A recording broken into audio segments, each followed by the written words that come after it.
So, my esteemed participants of the conference, as tradition goes, within the School of Young Scientists, we are proposing a two-part format for this conference, for this meeting. The first part we call the success in phases, or success cases in phases. And the second part we entitle the legends. And today it's my honor to facilitate the first part of this current panel, during which we will try to obtain a very broad knowledge from two representatives, very, I would say, iconic representatives of our institution, their view on the current things. You know Andrei Sinitsyn, who is sitting to my left. At least you should have seen him on the second panel, which he facilitated. He's deputy director of our institution. He is responsible for civil law within this Institute of Law. And Nikolai Chernogor, sitting further from me, he's the deputy director of, again, the same institution, who is in charge of history of law and theory of law. But what do they have in common? Well, apart from both being lawyers and both being theoreticians, both Sergei and Nikolai are academic professors, which is a very high title.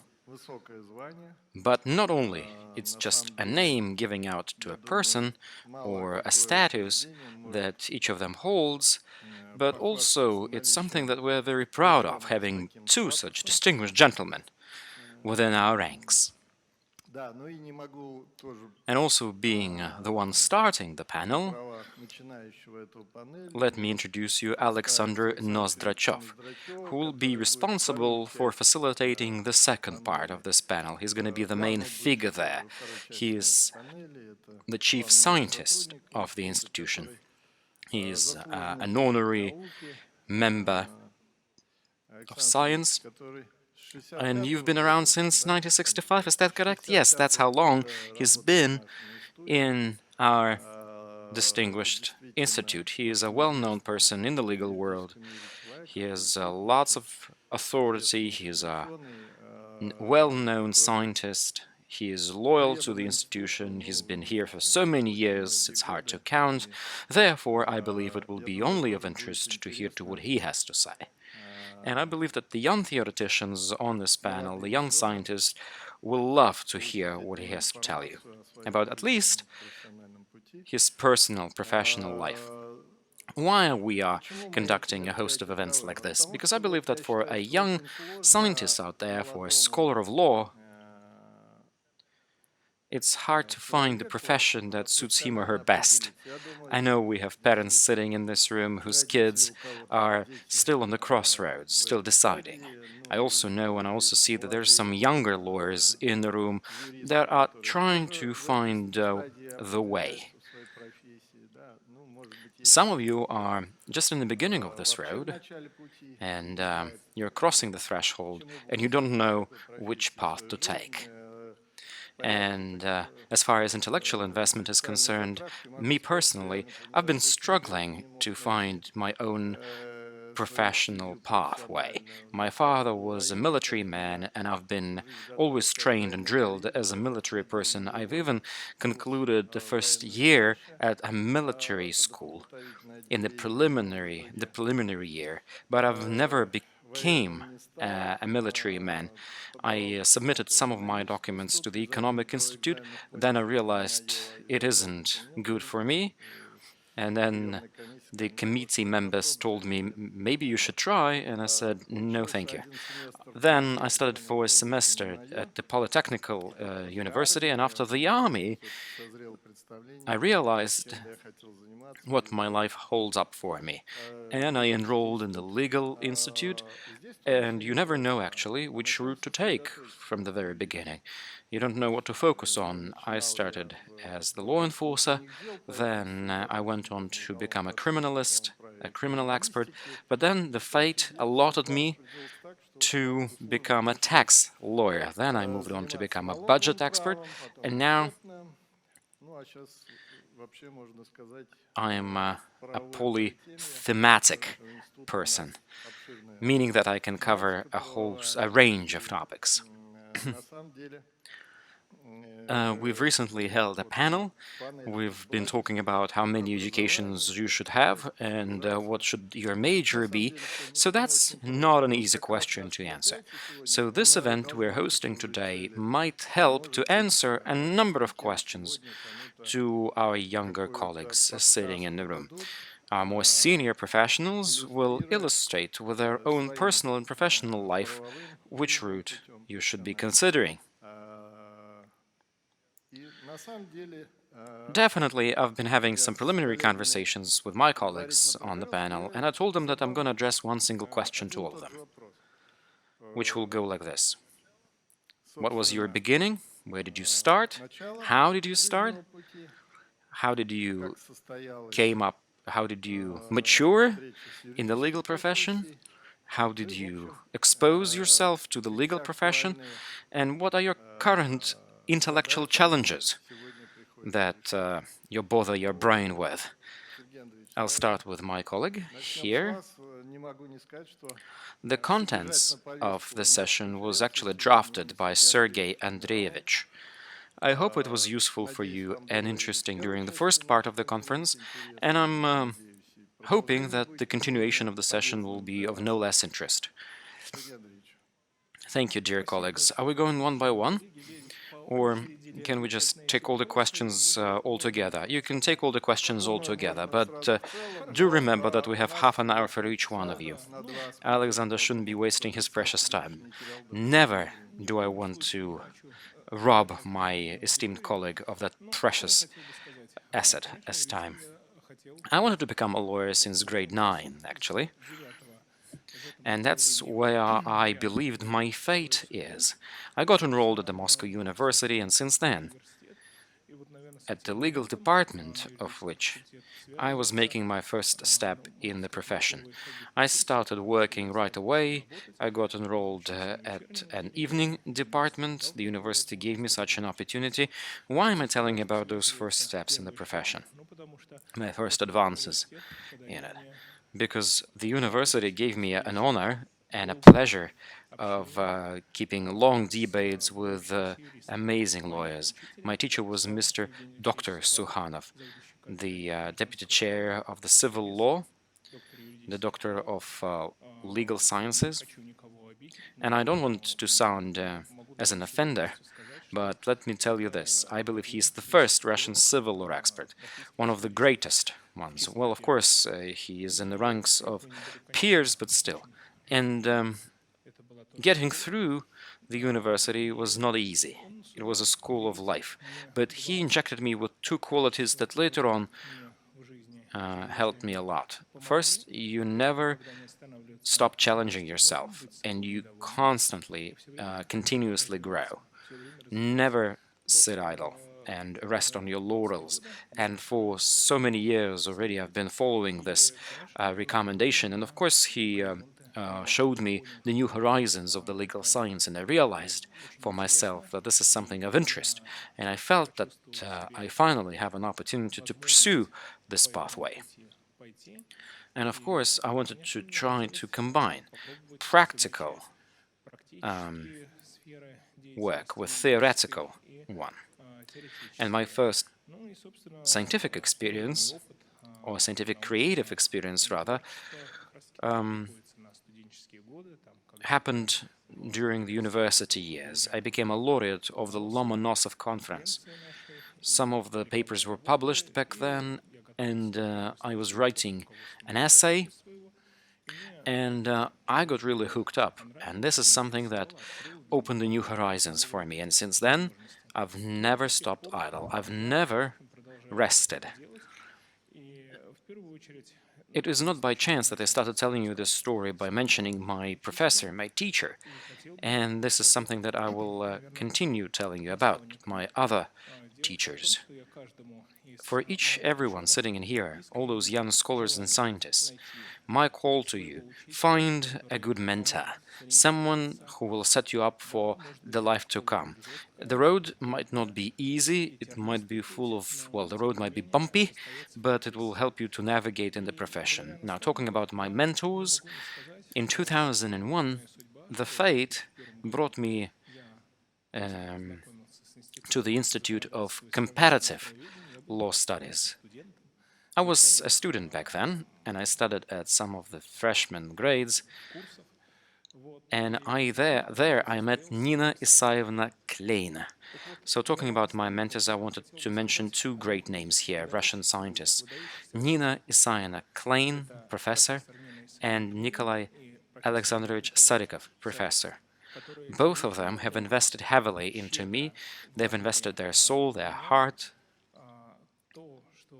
and things they couldn't invest, well, they showed me where can I find them. They brought me up within the Russian legal or local legal practice, but they also helped me to expand my horizons. So these are the teachers that I sing this tribute to, and they're the ones I would like to mention. Because if I ever to tell you that I am a success in life, it was not. It is because of them. It's them who brought me up in the profession, who really made me shine. So again, my request to you, young people, do find a mentor of your own. Be happy with the scientific endeavors and try to find ways of applying those scientific endeavors towards the social needs of the real life of people. Find a good application for them, because the society cannot go without these things. So this is where I would like to wrap up my forward. When I arrived to teach at the institute, I came as a mature lawyer. I've been managing some credit organizations. I worked in consulting firms at managerial roles. You know, working in a consulting firm, I had an experience of setting one up, of organizing one. We got together, some of the young lawyers and economists, and I was amongst that group of peers, and we tried our we tried our hands at establishing one consulting firm, but never since my first flight from the nest of a university, I forgot about my alma mater, and my mentors, once again, led me to some areas that are quite murky, that were gray, that were not familiar or clear, something not opaque. And I wasn't afraid of doing so. I wasn't afraid of threading on path unknown. It is still a very useful thing. So, young guys, girls and boys, please take notice of things that you believe are not yet clear for you, because that's where you'll find your source of inspiration. Now, talking about the modern period, what I try to do is I also write legal opinions, and I provide my expertise in matters of civil law. That's what I believe one of the important elements of every legal scholar. So you shouldn't just be managing, you should always keep your hands dirty. And I'm happy that today at this institute we have such an amazing, such an aspiring team of young scientists for whom I'm not a peer anymore, but nevertheless I'm still in the team. And what we're trying to do there is we look at complex matters of legal world. In the last half a year, with young people participation, we've published a book on protecting the consumer's rights. And the Institute allows you to continue your legal studies, continue your way of scientific work, where there are both seniors and younger people, and by combining these people together, you get the continuity of knowledge. And I actually like working at the institute here because the list of questions you get to deal with is very broad. You're not only dealing with theoretical challenges, but also with some practical ones. So these are the things that I wanted to share with you, and I'm calling you on keep searching, stay hungry, and never be satisfied with what you have and with who you are, because this is what will drive you towards your later scientific achievements. Let me stop here. Thank you very much, Sergey, for giving us a very sincere account of your life story. And it does deserve every single clap in this room, every single applause. And what bribes us is that dear attitude of yours towards your teachers and mentors. Thank you very much for your intervention. I think all the participants of this meeting found the information presented useful. Now over to you, Nikolai. It's my turn to share some secrets. Good afternoon. It's my first time being on the stage, therefore I'd like to welcome you on my own behalf to this meeting. I've always been amazed by people who realized who they want to be from the very outset. But like my colleague on the panel, it took me a while to realize who I want to become.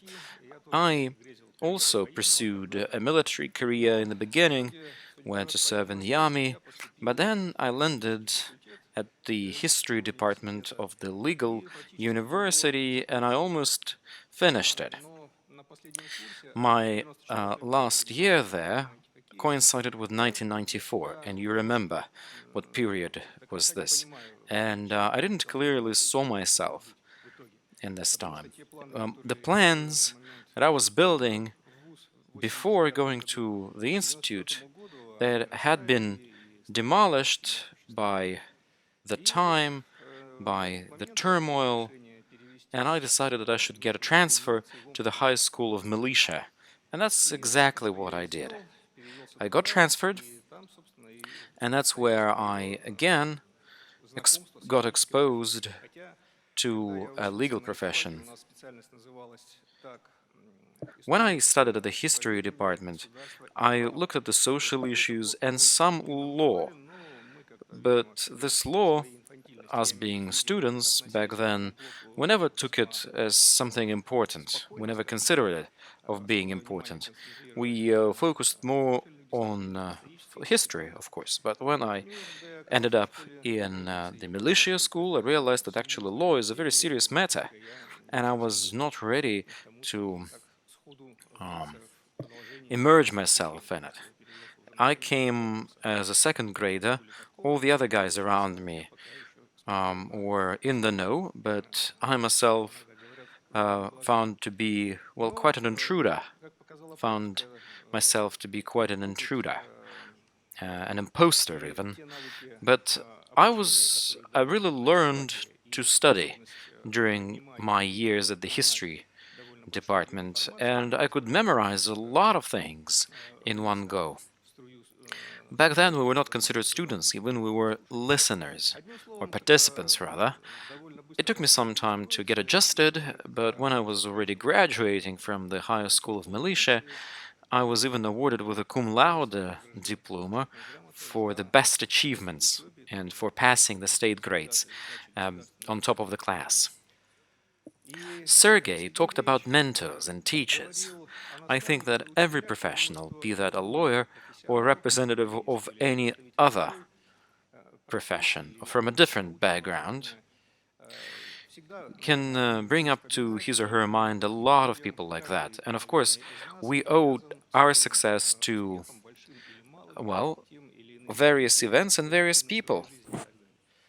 Some of those events happened by chance, and on my path towards science, I did met a number of people. I did meet a number of people that were role models for me, who showed me what I can achieve and who I can become, even being so young. Let me remember just one person who left an impregnable mark on me. Many of you here in the room know his name. It's Vyacheslav Mikhailuk, who is a famous expert in criminal law and a major general of the Russian police. And when I saw him for the first time, he left a mark on me.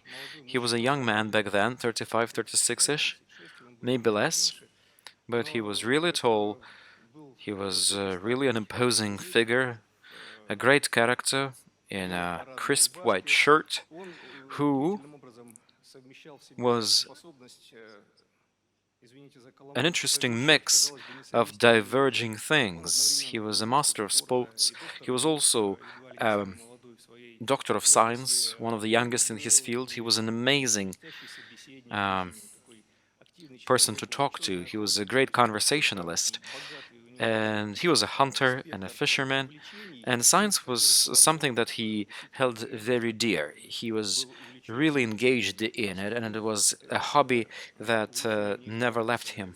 Or rather, it was something that he invested himself into a lot. And looking at him, I realized that I could be a jack of all trades. I could be a person of many benefits. And when I came to study in the post-military, post-grade military classes, which is an equivalent to postgraduate studies in civil institutions, I saw an amazing constellation of people chaired by the person I mentioned. We had Mr. Afanasyev, Ms. Granat, Mr. Lukaev, and a whole list of other great people who really took us in a paternal manner. We were not numerous back then, but it was a great school of life for us, and it did turn out to be an important milestone for me, both professionally and personally.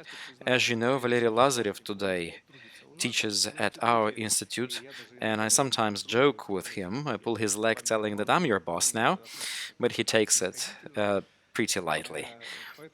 And of course, I couldn't but bring in a name like this, Dr. Lazarev. It would be even indecent if I hadn't mentioned him.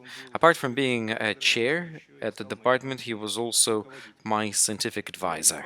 And after I completed my studies and when I defended my candidate thesis and when I started my professional career, I bumped into people that would motivate me a lot.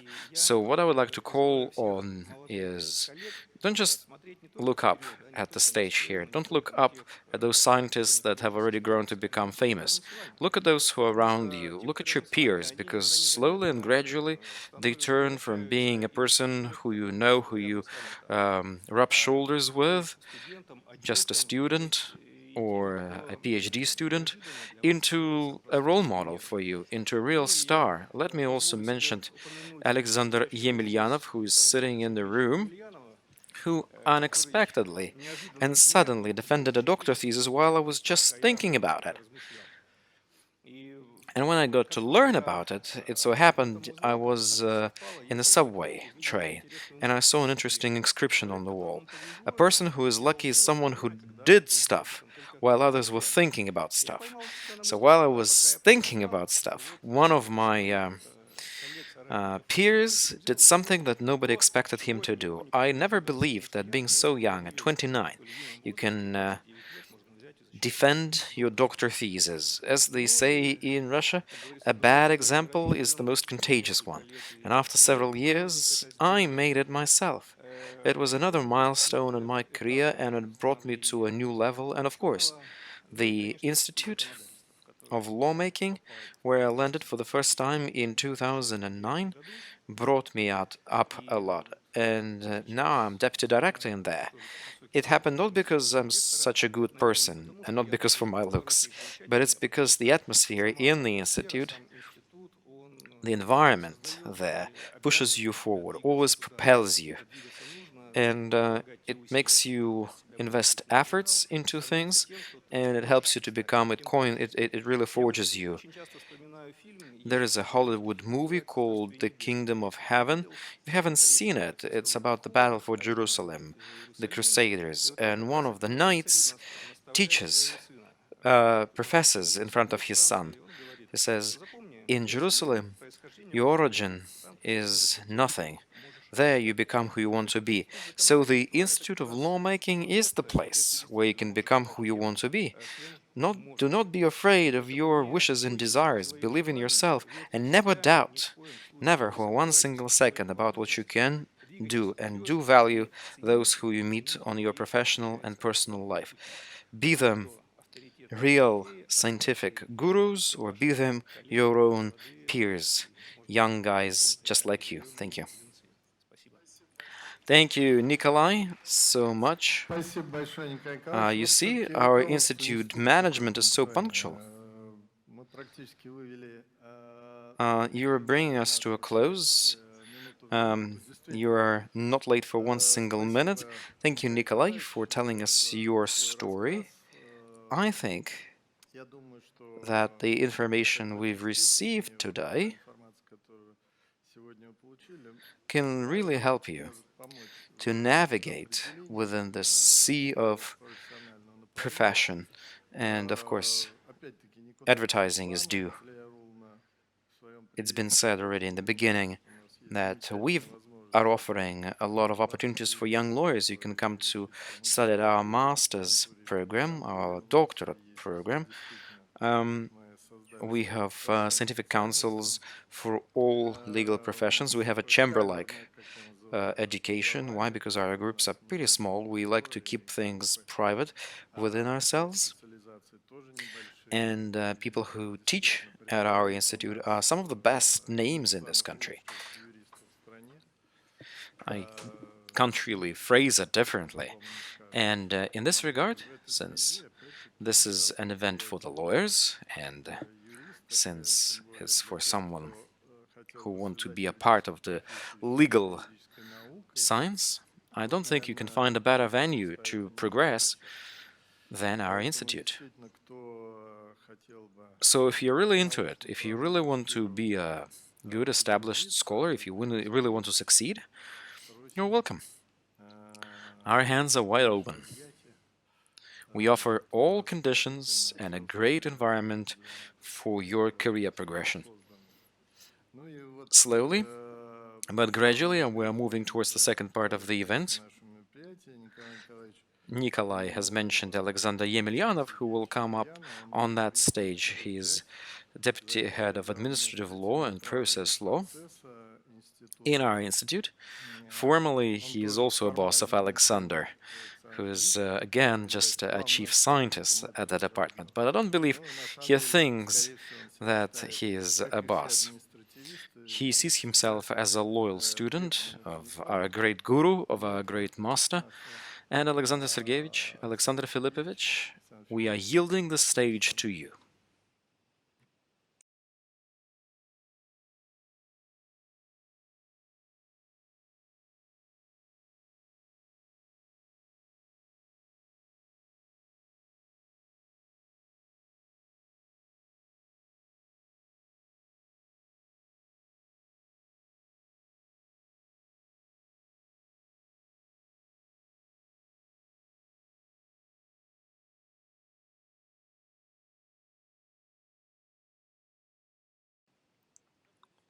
Good afternoon, my dear colleagues.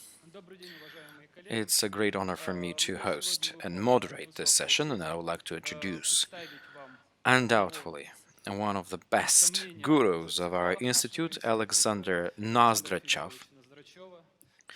He is a person whose creative life and professional life is closely connected to the Institute. He arrived to the Institute in the mid-60s as one of the PhD students, And now it's already the third decade of the 21st century, and he's still here. He hasn't gone anywhere. He's still putting all his gut to the altar of the Russian science. Using this moment, I would like to extend my deepest gratitude to Alexander. For the scientific team he's vested me,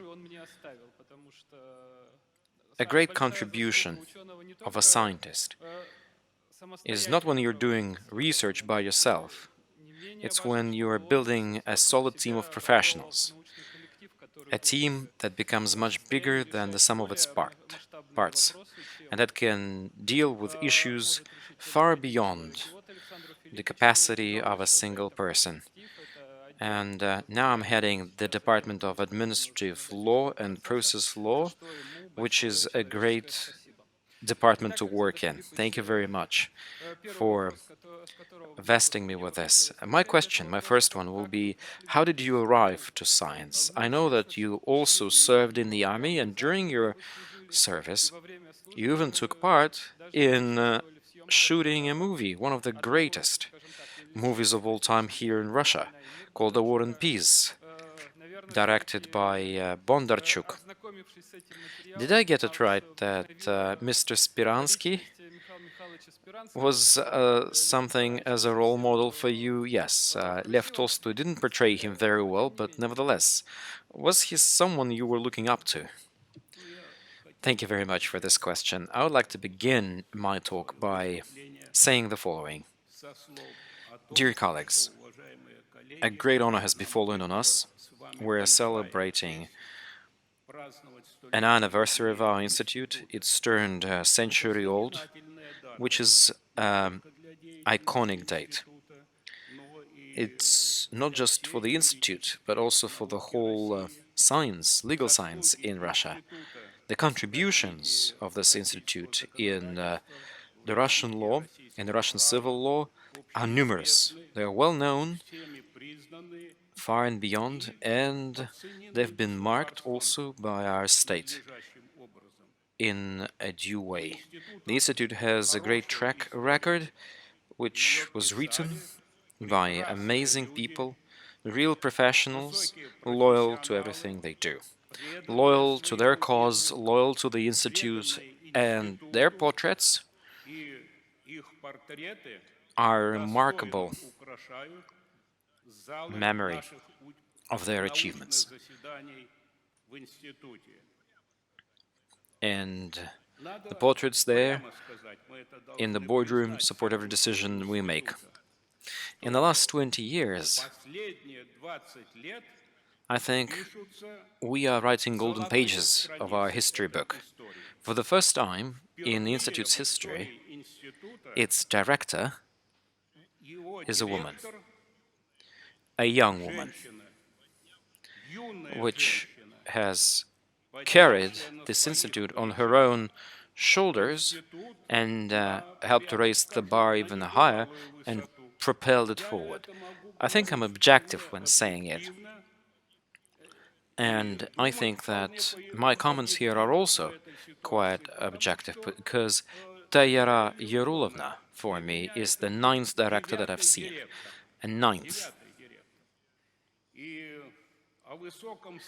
But the Institute has managed to become quite a reputable organization with her directorship. The Institute has 2 beautiful buildings right now. Look at the famous Institute of Soviet Legislation, who we are an inheritant of. It's the legendary building at Plyushikha 57. Professor Lazarev once in his publication wrote that he couldn't find the building any longer, but it's there at Plyushikha 57. The pictures, the images of this building could be found in a 900-pager, which is dedicated to the 200 years anniversary of the Ministry of Justice. And there you see photos of the facade, and you see photos of the other side. And the Institute of Legislation was housed in some very humble rooms on the second floor. And the total headcount for the institute was just 41 people. So no words are necessary. I think the achievements speak for themselves. And the current status, again, we owe to our dearest management. But the externalities, the external features are not the main thing, of course. What is a main thing is that in the last 20 years, the Institute has been directly involved in running the state. The Institute has been a direct contributor to seeing through some of the reforms in our state. It's been involved in the administrative reform, it's been involved in reforming the civil service, it's been reforming technical regulatory matters, it's been also involved in overseeing entrepreneurial activities, it's been a part of the oversight reform. It was also a part of reforming administrative responsibilities and liabilities of our people. I'm not even talking about constitutional changes, such as the amendment of the Constitution made in 2020, the initiator of which, the designer and the architect of which was Miss Yurulova, whom I speak so fondly of. But I believe that this institute is not just the matter of past, it's not just a page of the history book. It has a bright future. And you, the young people, making your first steps in science, are highly educated guys and girls. You have technology at your fingertips, you're digital native, you know how to use various means of electronic communication, and you know languages. So you are the guarantee of our bright future. You are those who will carry the banner high.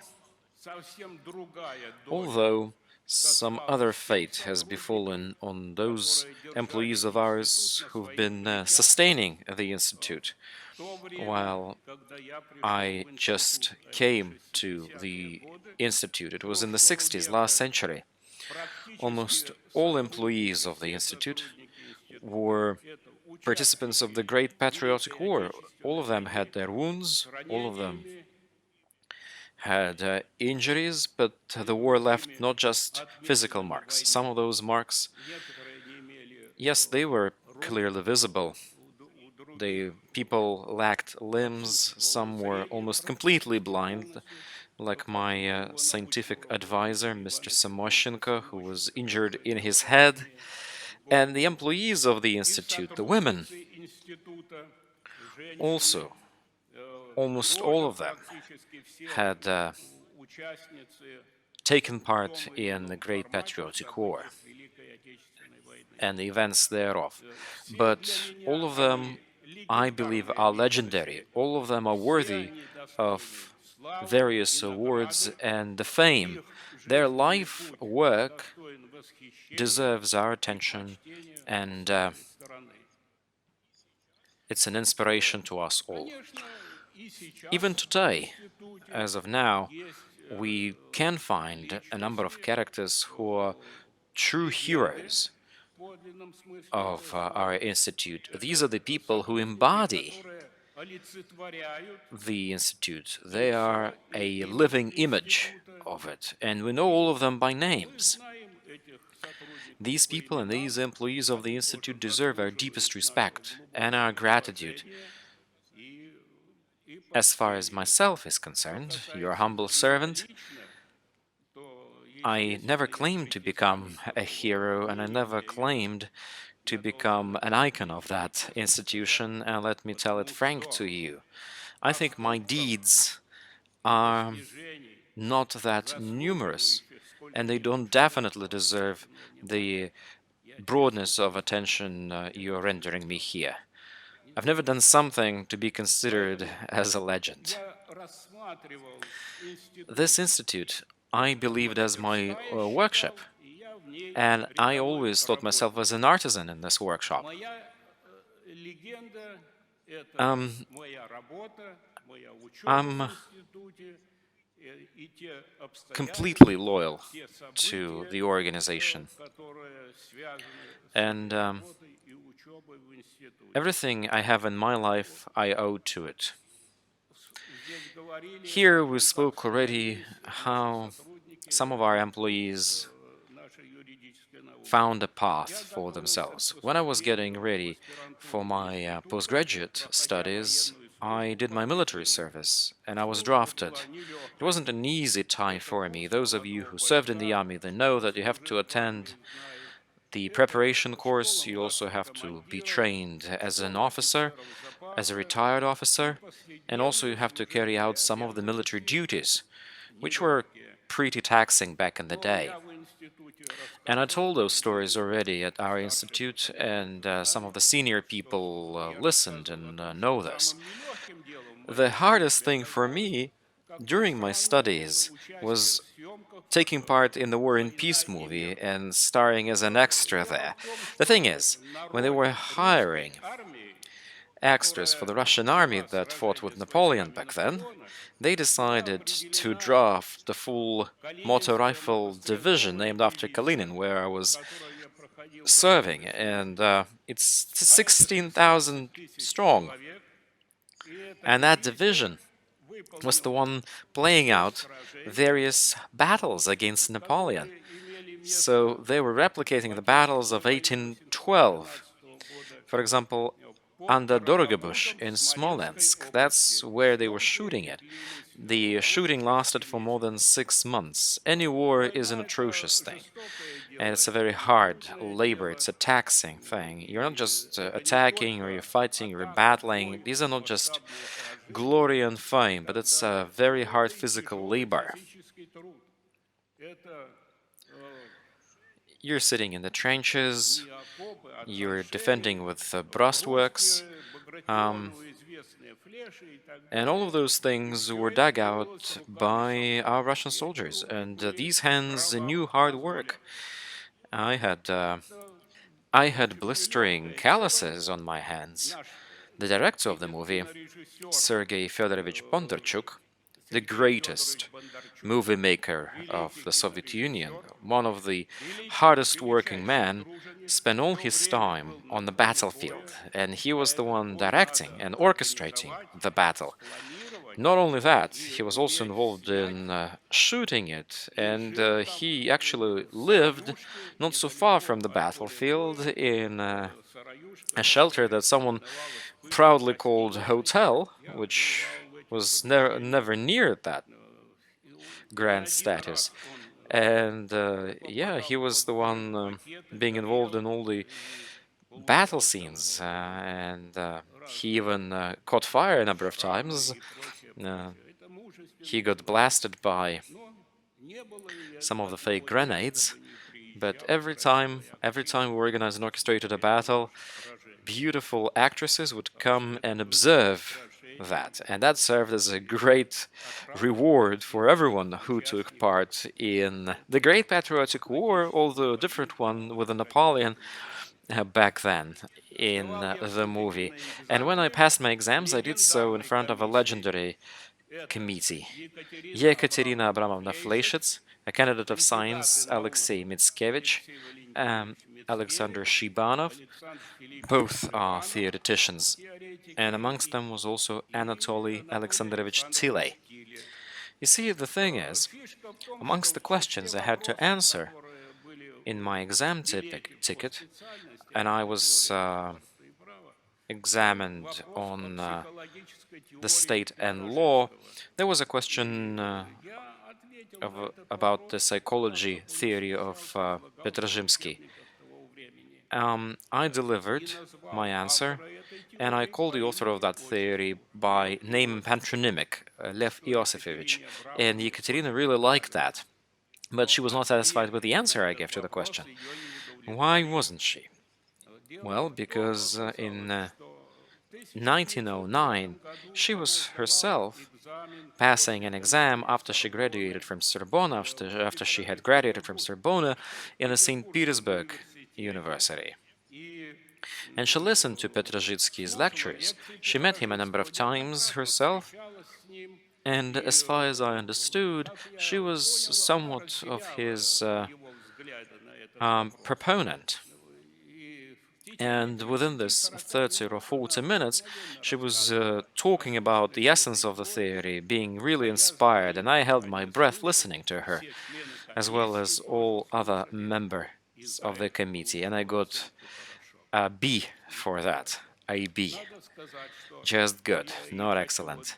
Let me tell you guys something about the specificities of being trained as a PhD student back then. I told you already that the head count of our institute was 41 people, and that's it.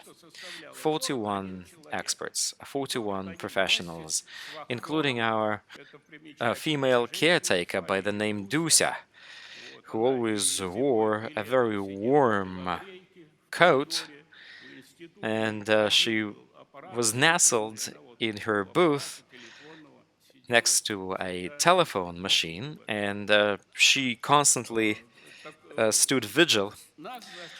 Only 7 people were enrolled in the PhD studies. I got to the Department of General Legislative Challenges, which only had 2 people in it. Alexei Mickiewicz, who was the head of the department, and a junior scientific professional without a scientific title, Mr. Pigolkin. And the PhD student had to start working right away. I got a due day, and I had to attend the department on Fridays. Every Friday I was there. And for 19 years I've kept my duty. Next to me, in the civil law department, we had Lydia Lesnitskaya as the main duty person, and she's still alive today, thanks God. Also, it was compulsory to attend public service. And what do you have to do there? You had to read out lectures.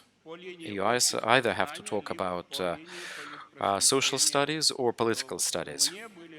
And I got my locations where I had to be doing it. I was doing it on a silk weaving enterprise and another textile factory that were located in Kirovsk. And also on that territory we had our facilities and buildings. There were 2 political studies workshops.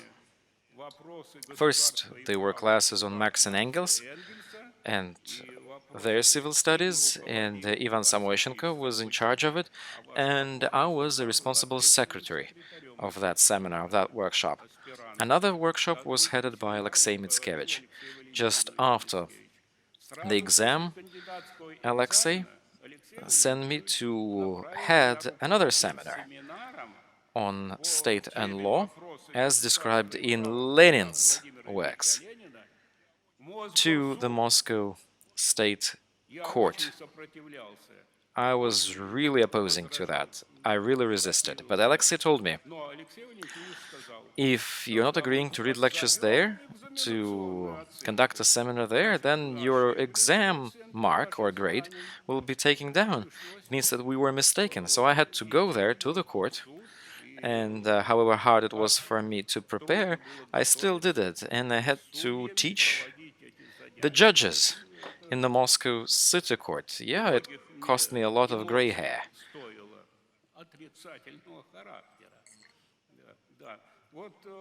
But these were the orders back then. There was some compulsory work. Today we don't see our PhD students, so sometimes we see them only once a year when they come to pass an exam. But back in my day, a PhD student was obliged to be present at all the meetings of our department. He was obliged to be present at all the scientific council meetings, and he was obliged to take the orders from the department head. What kind of orders I got, I told you already. After the PhD thesis was defended, a lot of our new scientific experts, and your humble servant included, were seconded to the Minister of Justice to fill in some of the vacancies. Back then, we were involved in frameworking our legislation, and the previous Soviet legislation had same flaws as the current one. So legislative frameworks always lag behind the real life. Some union norms were still in power, but certain issues were vested with the union republics. Some norms and sub-norms were to be performed by managerial bodies, which had been demolished by that time, and they hadn't been around for a while. So we were building a monument to the Soviet legislation, and it was a hard job to do, let me tell you. Any scientific and theoretical work had to be planned. But every time you plan for something, you can always postpone some of the work for later. You know, scientists and theoreticians are not really interested in archiving.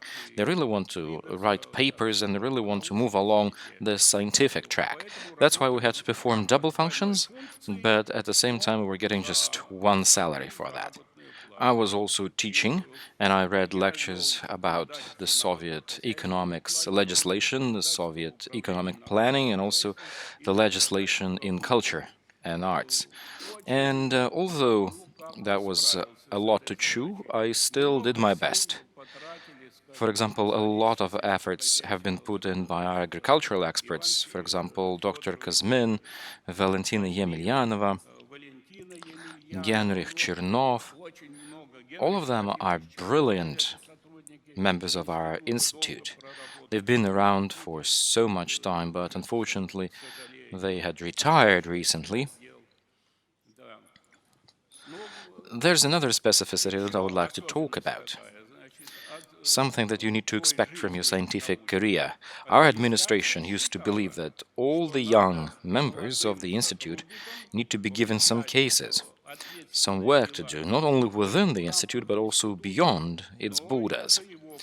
So I remember while I was still a PhD student, I was sent off to chair at the Supreme Presidium of the USSR Plenum to collect proposals from workers about what needs to be done with the healthcare. And it was not an easy job to do. A lot of other employees were on this group. For example, our Institute for Law, and there were people from various healthcare institutions, the Hygiene Institute, and at 11 o'clock I had to report to the Kremlin. I had to report to the secretary of the highest plenum, Nadezhda Savicheva, about the proposals we accept and those proposals we decline from the working population. And I also had to bring the grounds for declining. And I remember back in the day at 11 o'clock, when I was going back from there, I met my scientific advisor, Nikolai Kirichenko, who was slowly walking along the Kremlin dim corridor, and he was summoned there to perform some of the duties of his own. So the management of our institution believed that every member of the organization is not just a person holding knowledge, but it's a person who can put this knowledge to practice, who can find an application for it, and who can turn it into the matter of state importance. Therefore, we were always invited to take part in very specific governmental tasks. And I was not heading just this group. Later on, I was also heading another group about assembling the proposals from the workers about the law on national councils I took the group over that looked and overlooked the proposals to the Constitution amendments, and I was also present at various sessions of the Supreme Council of the USSR. I attended 8 such Supreme Councils, either as a member of the editorial committee or doing some other chores. When the supreme body of the state was turned into the assembly of popular MPs, I took part in it as well. And you remember that this assembly lighted up the stars. Stars had to be lit, including the lawyer's stars. Nikolai Sobchak was the one who was a really eloquent speaker, and he defended his doctorate thesis at our institute. Another famous lawyer, Mr. Kazanik, who was an expert in environmental legislation, got famous not with his speeches, but with an extraordinary deed of his. When he was elected in the Council for Nationalities, he succeeded his place to Boris Yeltsin. In 1993, Yeltsin appointed him as the Prosecutor General of the Russian Federation. And I was also present during the last meeting or the assembly. And there I sat as the member of the editorial committee, and we were looking at the draft law governance institutions during a transitionary period. That's what we worked on. And we also worked on a draft bill of an inter-republican economic committee together with the economists. And I was employed not only at our state and within our institution, but also outside it. I've been sometimes given an opportunity to travel abroad.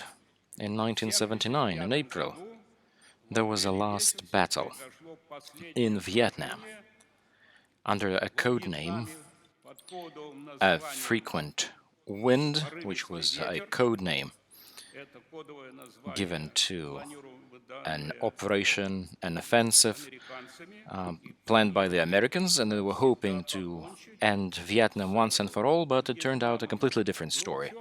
They were the ones taken by the wind. It was this particular frequent wind that blew them away. And the historical movie reels showed us how it all went.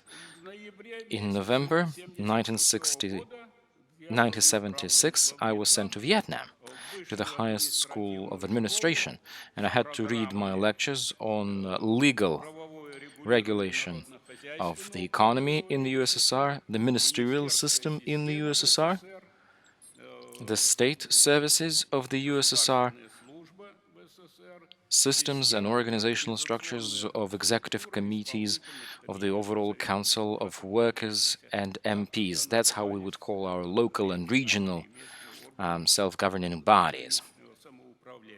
The highest school of administration was organized by the Central Committee of the Communist Party of Vietnam. This school is still there in Vietnam, and it's being called Administrative and Political Academy of Vietnam. That's a new name of it. A group of our employees was planning for, and some have even traveled to, going to Afghanistan. The first person to be seconded there was Viktor Zalesky, who was a brilliant expert in foreign civil legislation. This person was extremely charismatic. He was there in 1983. Then another expert was sent abroad, Mr. Lubensky Alexander, who was an expert in foreign criminal legislation. He was an advisor of the Supreme Court of Afghanistan, and that's where he died, and that's where he was buried,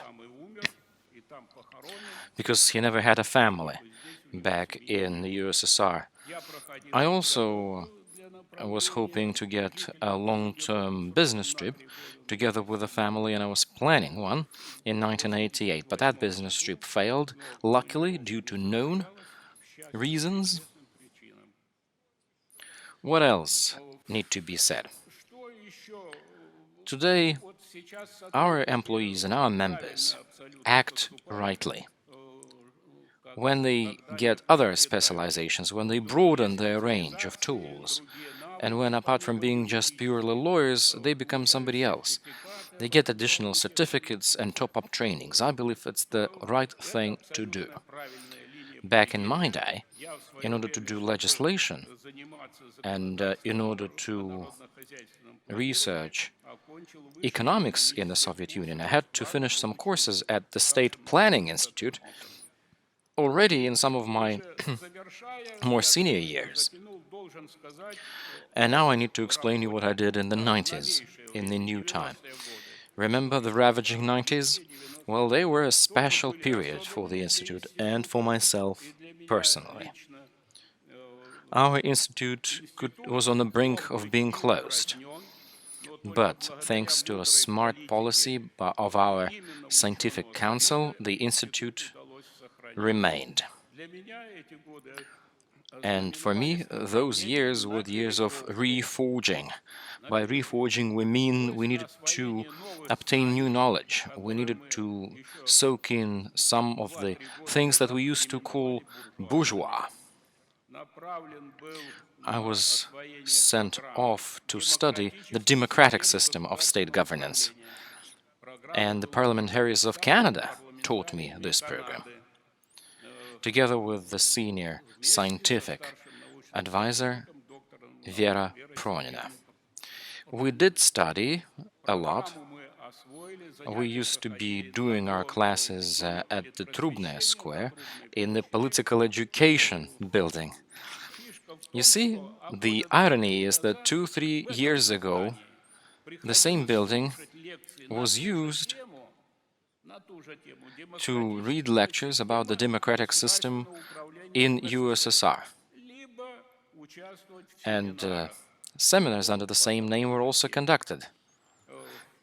We got through the program with my colleague and we got awards for it, commemorable silver medals from the Parliament of Canada, where we saw the profile of Elizabeth II. Then I was sent to study the public service of France. That's another course that I had to attend. And the French read out the lectures.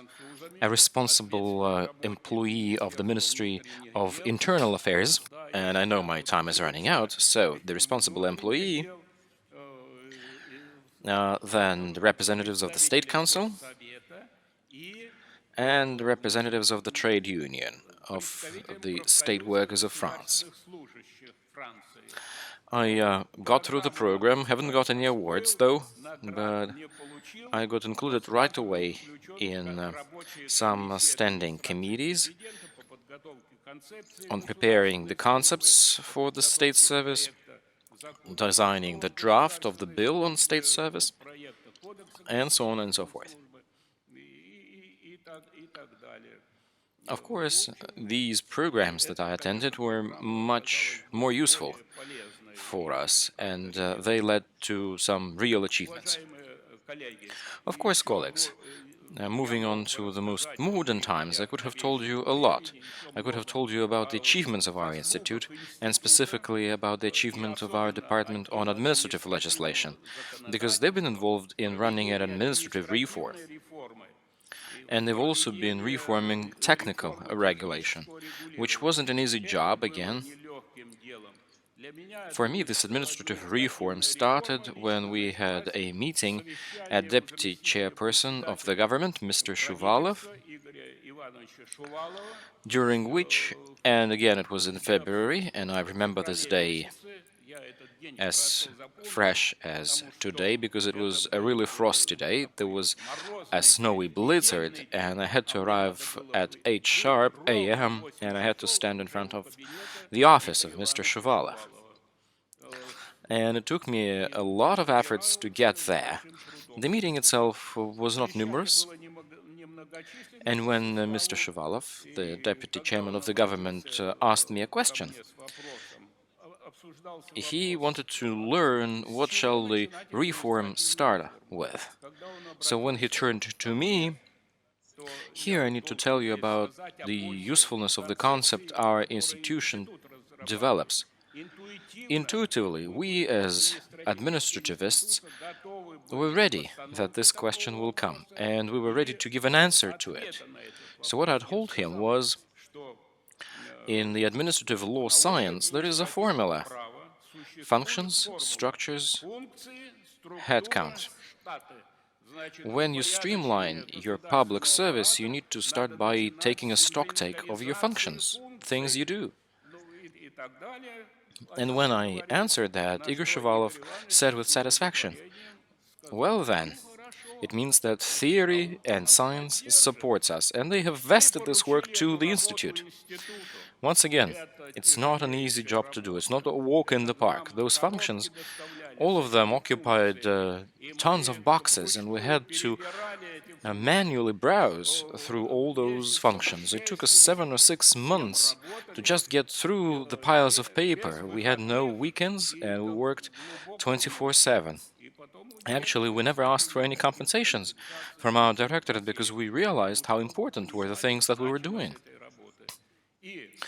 And the figure that we arrived to, the number of functions that the state service had, was included in the overall presidential address to the public. And the outcomes we made when we analyzed the functions, they were reflected in the famous Decree 204 on the system and the structure of federal bodies.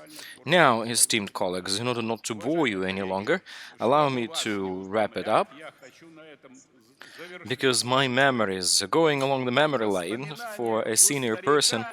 It's such a fun thing to do, but I do believe that everything good needs to come to an end. So in this end, I would like to tell you the following. As you can see, the things we do are our life's occupation. And if you choose your life's occupation, if you decide to connect it with our institute, you will never feel ashamed for the years you spent in vain. The institute will always satisfy your personal ambitions, and moreover, literally, physically, and emotionally, and on a daily basis, what you will feel is you will feel your personal engagement and your personal responsibility, your personal commitment to the matters of state, and you will feel how useful you are and how important your profession is for the country. The history of our institute needs to go on, and this history is already in your able hands. I wish you all the best, dear colleagues. Thank you very much for listening. Dear colleagues, allow me on your behalf thank Alexander Filipovich for such an interesting story. I don't think there is anything more valuable than somebody's experience, which is being shared today so handsomely. Thank you very much, Alexander Filipovich. Thank you very much for bringing me over. Now, dear colleagues, at that, allow me to conclude the plenary session of our conference, and now we need to move on to our roundtables. Thank you very much.